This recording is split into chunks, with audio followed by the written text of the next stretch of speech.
Hi, I'm Andy from Haltech and we're here at PRI 2019.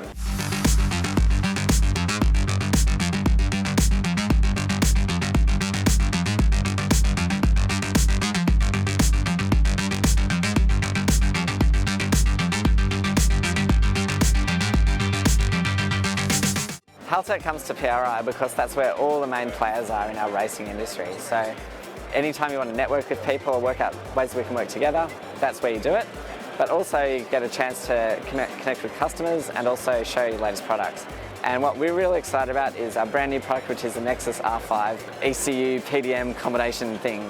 In terms of understanding what the thing actually is, the easiest way to explain it is it's an ECU with a PDM built in. What we're trying to get away from is the fact that when you have a race car, you've got an ECU and you've got a PDM and you've got other boxes with extra I/O and wideband controllers and that sort of thing. So that means that whenever you do that, you've got to mount all these things, you've got to wire them all together and configure them all. And we decided that if you put them all together in one box, then it's easy to configure. When one box doesn't do the right thing, you've only got one software package that you can connect to it with instead of having to use multiple software things to work out where the problem is. And it's also easier to wire, easier to mount, easier to diagnose. Everyone's happy. The original design for the Nexus R5 was actually a little bit before my time at Haltech. So I started at Haltech about 18 months ago, and when I started there, they already had the idea for this is what we're going to build. And I'm pretty sure it came from the concept of what they generally see on pro mod cars because of the amount of I/O they need, and especially when you've got a stage injection 8-cylinder where you've got the 2500 and a race expansion module as well to get enough I/O on it. They said, let's put it all together. That was about 18 months ago when it was at that point, and we started developing it after then. The original design brief was that it was going to have a certain number of outputs to drive certain things, and that's what was needed for the pro mod cars that we do. So it was originally decided we're going to have 4 of these 25 amp outputs so you can drive things like thermofans, fuel pumps and things like that directly from the ECU rather than having to have separate relays that you have to wire in, and 12 8 amp outputs as well to drive other things that need power, so your boost control solenoids and other devices like that. In terms of what was actually difficult about it, what was difficult was that Haltech had never really designed a PDM before. So it was a completely new sort of technology for us. We could have designed it as a standalone PDM first, or we could have done this. We thought that this way would actually give us a better way to service our customers rather than having a separate box which then people still have to wire in and mount separately and that sort of thing. So we did a lot of testing on PDM circuits with things that people needed to do, like pulse-width modulating thermofans to drive them at different speeds. Same with fuel pumps, because if you run fuel pumps and you've got say 3 fuel pumps and they're running flat out, you get a lot of heating in the fuel, so you need to be able to drive them slowly. There's a fair bit of work involved in the circuit design for that, and then actually getting it all together into a box that size, because it is actually quite small for what it does. We've actually got 3 circuit boards stacked together to get everything in the size. That was probably the hardest part, was getting everything down to that size. The reason why we went with the Pro Mod first of all is because we knew that that's the superset of everything else that's required. Once we know it works with that, then we can bring out a cut down model if we have to for smaller ones. But with Pro Mods, a lot of them just run mechanical fuel pumps, for example, so they don't need the outputs for fuel pumps, but they do need the outputs for other things, like some trans brakes draw 20 amps, for example, so you can't just run that off a 10 amp output. Make it work with the Pro Mod meant that we knew that it would be able to work with other things as well, so yeah, that's the motivation behind that. Where it's really well suited to is where you have a completely gutted car that needs whole new wiring, and that way you can wire up fans and fuel pumps and all that sort of thing from scratch. Because if you had to do that with an existing system, you'd either be mounting relays and fuse boxes or multiple separate PDMs. It could also work well on a street car where you still have all the turn signals and headlights and all that sort of thing, and you don't want to do all those from a PDM, but you want the ECU to be able to have enough engine control stuff in it to drive things like fans and pumps and things like that. Really, there's 2 sort of separate markets for it. In terms of a normal street car, if the power distribution in the street car is already enough for you and you don't have problems because you're running big ignition coils that draw more current than the factory wiring was made for, then you'll be all right with the factory wiring and you'll be okay with just normal plug and play, platinum ECU for that. In terms of other opportunities for the ECU, the fact that it does things like dual drive-by-wire means that we can attack other markets that we hadn't before, like say R35s for example. And with more I/O, it means that we can do other cars that just need a lot of I/O, like a lot of modern cars. You've got quad VVT, you've got multiple inputs for dash switches and all that sort of thing. So it'll give us a good platform for doing lots of modern cars as well. Having a PDM and the ECU together means that you can drive any outputs on the PDM just as though they were ECU outputs. So things like when you have a thermofan output, you can configure that as a duty cycle output from an Elite ECU, and you can say, I want this DPO to switch at this speed. But you can't drive a thermofan from a DPO output from the ECU.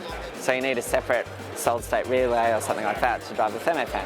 Whereas this way, instead of doing that, you just select, I want to use 25 amp output number 1 instead of DPO number 1, and then you connect that to your thermofan, job done. You don't need to configure a PDM as well. That's one benefit. Obviously with this sort of device, because there's so many pins on it, you get so much more I/O anyway. But the other benefit is that we found that a lot of people that buy the 2500 Elite ECUs, they buy it with the premium harness, which has got the fuse relay box thing as part of the deal. So a lot of those installations will be going on to cars which already have wiring in the car. But people obviously want that so they can either bypass the wiring, or maybe the factory wiring doesn't give enough current for them. Say, when you put an upgraded fuel pump on, the factory wiring's not strong enough for just even a bigger fuel pump, let alone multiple fuel pumps. I think there'll be a lot of benefit to those sort of installations as well. On most PDMs, you'll see there's a screw terminal with a thing that goes on it, which is the positive power. And the reason why you need that is that when you add up all the current that all those outputs can drive, when you're driving multiple fuel pumps and fans and all your ignition coils and all your injectors and that sort of thing, it adds up to a lot of current very quickly. When we've got 4 25 amp outputs and 12 8 amp outputs, in total that's about 200 amps. So you really need a 2-gauge cable with a big ring terminal on to get all the current through. We decided to use these shore lock connectors instead. So instead of a ring terminal, we use these. And there's a lot of reasons for that. One of them is that there's no torque on them. You can actually rotate them, which means that instead of having a ring terminal and putting a nut on it, having too many agar-duggers on it and then destroying the stud, that's one thing we want to avoid. The other thing is the fact they're flexible means you don't have preload in the loom where you've got the cable on it. It means you can remove it without any tools.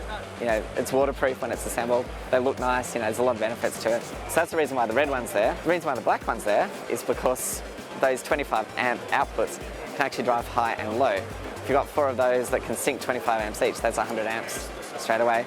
And also you've got 18 injector outputs, 12 ignition outputs and 8 DPOs, and when you add up all those currents, that adds up to a lot as well. We needed something that's about the same size, and we said, okay, we'll just put another 200 amp black terminal on there. So that's why they're there.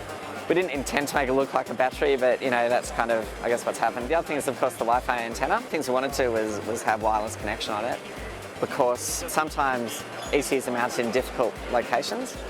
And also, when a car comes into the garage or something like that, and other people have got to work on the car mechanically, it's convenient to be able to connect to it from your laptop and get data from it when you're away from the car. Actually, our general manager of the US office, because he's into drag racing, he said that he wants to be able to get back into the garage, take his helmet off, get out of the car, and go back to the laptop. By the time he's got back to the laptop, he wants to see a data log of his run on the laptop already. And we can do that now, because the laptop can automatically sync with the ECU. It automatically reads the logs out if it sees any new logs that it doesn't have yet, so they're there. So that's the reason for that. The ECU component of the R5 is based on the Elite ECU, so all the functions that you've got in the Elite ECUs that you used to will work the same on this. So, and also means you can import maps from the Elite into this and all that sort of thing, so that's nice. The reason why we needed to do something different from the Elite ECUs is that we wanted a lot more I/O for a start. So the 2500 is limited with 8 injector outputs. So if you want to run 16 injector outputs or 18 injector outputs, then you need to have other boxes there to do it, and that's inconvenient. You've got to set it up. It's just not a very clean solution. So that's one reason we had to sort of step it up and go a bit next level. The other thing is that even with those expansion modules, you don't get any more ignition output, so you can't run a V12 direct fire, which you want to do. So you can do that with the R5. And there are also some internal changes which probably won't mean much unless you design ECUs for a living like I do. But things that basically mean that we can do a lot faster data logging and get the data out of the logs a lot faster as well, which is probably for drag racing, it's not such a big deal because the logs are so short, but especially for circuit racing and that sort of thing. One of the requirements that came out of our market research was that we wanted a lot more data logging in it. So the Elites, I think, have got 8 megabytes in them, and this has got 512. When that requirement came out, I sort of said to our general manager, well, we're going to have to be able to get the data out a lot faster because people are going to log more data because there's more data storage there, but they're probably going to expect to get out at the same time. So we're going to have to make it faster to be able to do that. So there are a lot of internal changes to be able to speed that up. So we've got a dual core processor. One just runs the engine, one does all the paperwork like the data logging and communications with the Wi-Fi PC and that sort of thing. A lot of internal improvements which probably don't mean a lot to other people, but they mean that we could get it down to this size, and we can get faster data logging and comms and that sort of thing. There's been a long-standing question of whether the data logging should be done in the ECU or the dash, and I guess historically a lot of times it's been done in the dash because I guess that's the way a lot of the manufacturers have done it. In this case, I really wanted to be able to get it into the ECU because the things that you want to measure in the time domains that you want to measure them in, the ECU's got the information. It's got to send it to the dash over CAN. It's going to be delayed and slow and that sort of thing. So if you can actually do all that logging in the ECU instead, then you're miles ahead. The reason I think where a lot of people want really fast logging is for things like suspension travel. So you can do your shock tuning and that sort of thing.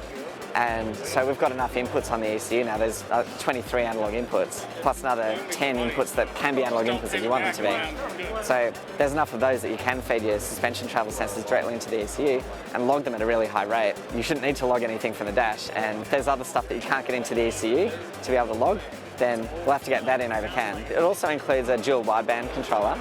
And this is actually a brand new technology thing for Haltech, because you probably would have seen that we released an LSU 4.9 standalone wideband about a year ago, but we really wanted to be able to support the NTK sensors. And that's not a big deal for street cars or time attack cars, but for pro mods that run methanol, you need an NTK sensor because that's what will measure the really rich mixtures and also not fall apart when methanol sees them. So we designed a whole new wideband controller that does the LSU 4.9 and the NTK.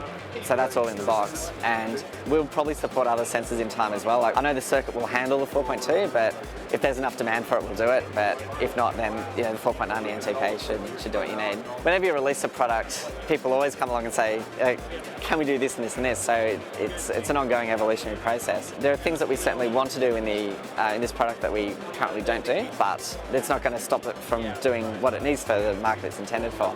So there's two parts to that. One of them is, yes, there is space there available to do new functions, and we've got some of those in mind already. But also some of the new functions that we'll develop we'll be able to bring to the elites as well. We had to make new software for the R5 ECU, basically because we had to implement new communications to make it faster.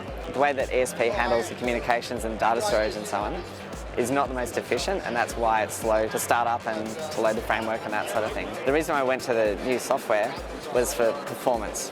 Basically to make it faster for people to get online with the ECU and do what they need to do. In terms of the layout, the way that the Elite ECUs work is they've got a description thing which describes all the settings in the ECU and all the channels and how they interact and which settings you can see and which are illegal combinations, and it comes them up in red and all that sort of thing.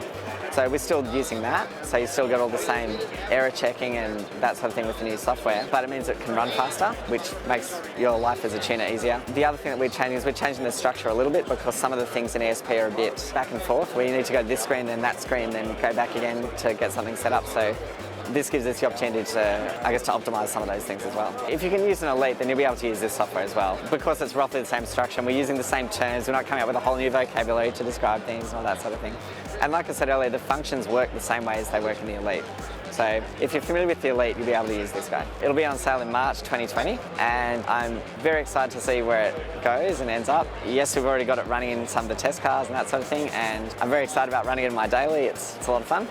And I'm interested to see actually what people do with it that we weren't expecting.